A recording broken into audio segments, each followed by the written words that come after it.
City's Church in St. Paul, Minnesota is considering legal action after anti-ICE activists stormed their church last week. Watch. Renee, good. Renee, good.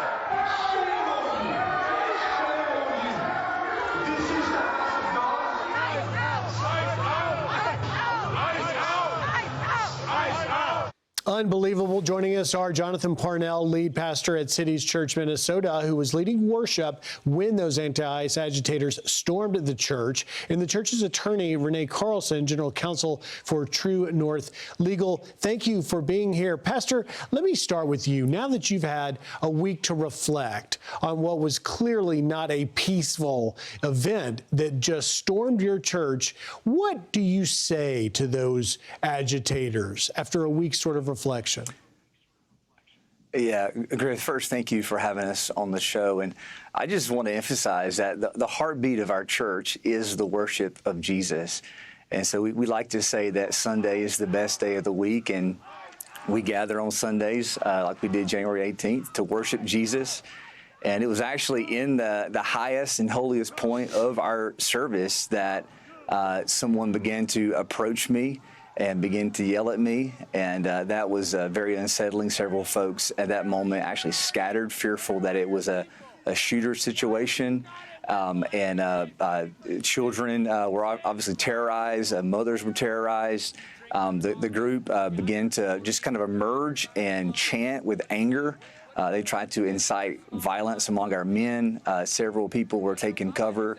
And, I'll say now what I said then. It was a shameful moment. It's not the way.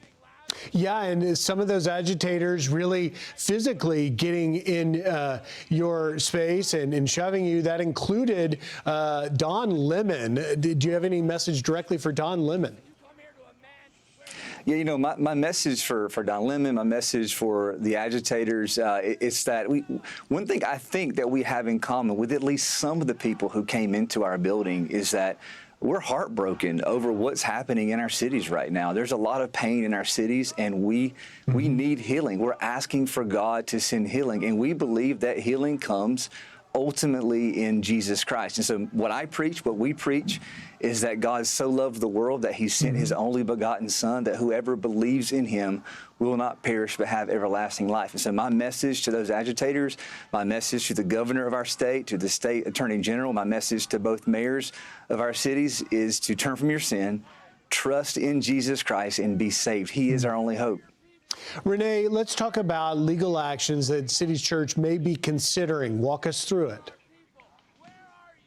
Well, before we get to that, I just want to set the tone here. In Minnesota, we have a state attorney general who has been completely hostile in this situation, who is siding with agitators. And not only that, is mocking the church. There is absolutely no constitutional right, no First Amendment right to invade a church. At the end of this service, or at the end of this sort of protest and ambush on the church, we had these agitators saying, "Who shut this down? We shut this down." That is absolutely unlawful. And to Mr. Lemon, there is no press pass to invade a church.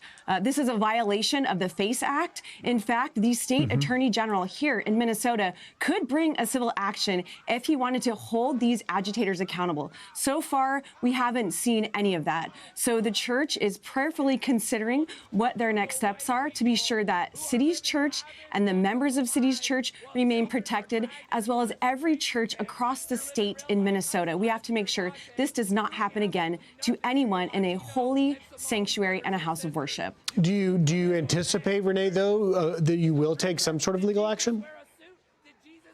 You know, we are continuing to talk with the clients and evaluate our options. I'll say that City's Church is very concerned about this happening again to anyone across the state. And Pastor, you heard Renee, your attorney, talking about the protesters, the agitators violated the FACE Act. There is some irony in this, that law in the 90s was sponsored by a Democrat, Senator Kennedy. It was a Democrat president, Bill Clinton, that signed that into law that provided free access to not only clinics, but also religious houses of worship. Do you feel like the Democrat leaders in your state have really lost sight of that? That's a question. I'm a pastor, and so my my calling is to preach the gospel, to lead my church. So questions like that, my attorney's here. She can always answer those. Look, the hypocrisy here is thick. And I would say that what we have here is a situation where rights were violated. Those rights need to be protected. And there is a law here that can be accessed to ensure those protections. We are thankful that the Department of Justice is moving swiftly to make sure that happens. And the church will continue to evaluate their legal options to make sure that churches in Minnesota and especially Cities Church are protected. All right, Pastor Jonathan Parnell and Renee Carlson, thank you for your time. We'll continue to follow it. Thanks for having us. I'm Steve Ducey. I'm Brian Kilmeade. And I'm Ainsley Earhart. And click here to subscribe to the Fox News YouTube page to catch our hottest interviews and most compelling analysis.